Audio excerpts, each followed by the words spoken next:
एक दिन मां यशोदा बैठी थी, तभी गोप बालकों ने आकर के शिकायत कर दी, मैया मैया देख तेरे लाला ने माटी खाई। माखन खाया तब गोपियों ने शिकायत की है, लेकिन माटी खाई तब गोप बालकों ने शिकायत की है। क्योंकि माखन तो साथ में खाया, उनको भी खिलाया, चोरी के वो भी साझेदार थे, लेकिन मिट्टी अकेले खाए।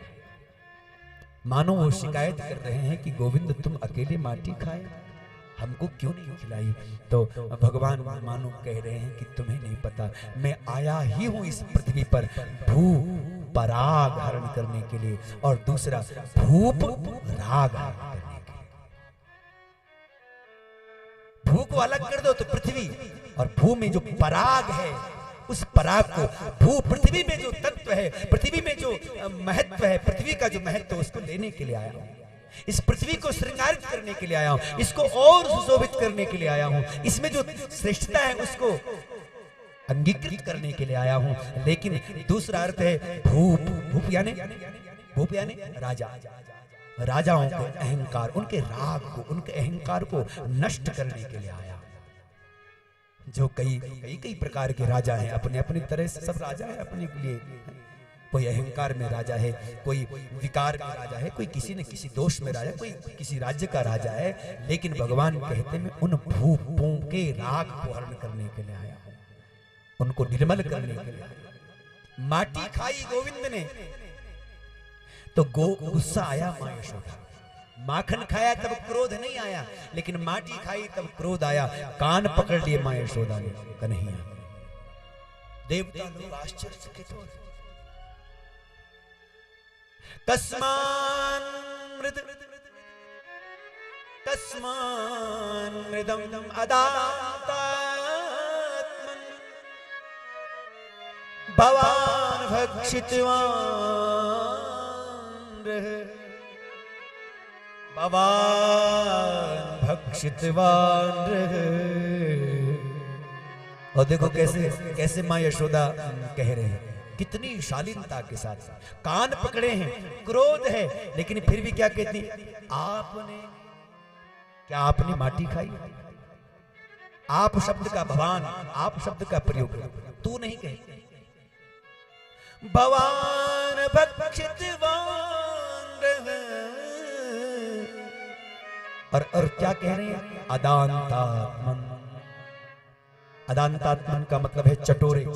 ओ चटोरे, बताओ आपने माटी खाई है? तो एकदम मुकर गए कन्हैया, ना हम भक्षतवान,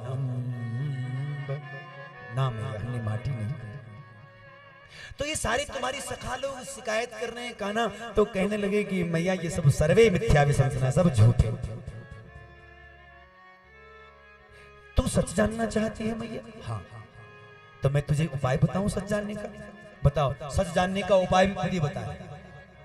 यदि सत्य गिरस्त रही तो तरही तत्क्षण तुरंत मेरे मुख में देख लो। मैं मुख खोलता हूं और मेरे मुख में देखो कहीं माटी लगी होगी तो डांटना, मुझे पीटना, मुझे दंड देना मैया, स्वीकार है। लेकिन बिना जाने तुम मुझे दंड दोगी तो मुझे अच्छा नहीं लगेगा ना मैया। हाँ, खोलो मुंह, चलो चलो। तो मैया के सामने जैसे ही कन्हैया ने मुंह खोला, ऊपर से वहां तो भगवान के भीतर ऐश्वर्य शक्ति बैठी थी, और उसने सोचा कि देखो ये गंवार ग्वालिन पकड़े हैं कान कन्हैया के, पता नहीं कौन है ये, दिखाएं इसको कि कौन है ये। और जब भगवान ने मुख खोला तो सारा ब्रह्मांड भगवान के मुखमंडल में दिखाई देने लगा। अतल वितल सुतल तलातल रसातल महातल पाताल दिखाई देने लगा। वहां भू भुआ स्व जन्म तप सत्य लोक दिखाई देने लगा। 14 भवन उसके अंदर में दिखाई देने लगे। नदी पर्वत सारे जितने समुद्र हैं सब दिखाई देने लगे। यक्ष गंधर्व किन्नर देवता लोग, जीव जंतु, चराचर जगत के सब जीव उसके भीतर दिखाई देने लगे। देख करके मां यशोदा आश्चर्यचकित हो गई, ये मैं क्या देख रही हूं? किम स्वप्न ये सपना है? या दुत देव माया, कोई माया है किसी देवता की, कोई छल हो गया है मुझ में। मां यशोदा भी सोचती है कभी कभी कि कहीं छल तो न कहीं। दुत देव माया, ये किसी देवता की माया है। इतनी भयभीत, पसीने पसीने हुए, भयभीत हुए, मैया चुपचाप बैठ गए और जब मैया चुपचाप वहीं पर बैठ गई तो भगवान ने मुंह बंद किया और ऐश्वर्य को कहा कि खबरदार जो यहां आए, क्योंकि भक्त के सामने ऐश्वर्य चलता नहीं है। ऐश्वर्य अगर दिखाना है तो संसारी लोगों के सामने ऐश्वर्य का प्रभाव पड़ता है, भक्त के सामने ऐश्वर्य का कोई प्रभाव नहीं पड़ता। ऐश्वर्य डाल दो भगवान अगर भक्तों के सामने ऐश्वर्य के ढेर लगा दे रास्ते में तो वो मिट्टी समझ करके उसको छोड़ करके आगे बढ़ जाते हैं। उनके लिए वो मिट्टी, यहां से लेकर के दिल्ली तक पर्वत खड़े कर दिए जाए हीरे मोती जवाहरात के, तो भी जो भक्त है वो कभी इसकी ओर देखता ही नहीं कि छोड़ो रहने दो, हमारे लिए क्या करना है। सप्तम स्कंद भागवत के 7वें स्कंद में स्वयं भगवान कह रहे हैं दीयमानम न ग्रहणन्ति, मैं दूं भी तो भी नहीं लेते भक्त, ये तो चाहते हैं केवल मेरा दर्शन, मेरा दीदार, मेरा संग। माँ यशोदा के सामने से हटा दिया ये। और जब माँ यशोदा ने आंख खोली कि लाला तेरे मुख में कुछ देखा था, बोले क्या देखा? बोले कुछ तो देखा, खोल तो जरा मुंह। और खोला तो कुछ भी नहीं, लेकिन अंदर बहुत द्वंद्व चलने लगा कि कोई देवता है, ये कोई भगवान तो नहीं, कोई बहुत सारी उहापोह तर्क वितर्क भीतर चलने लगे।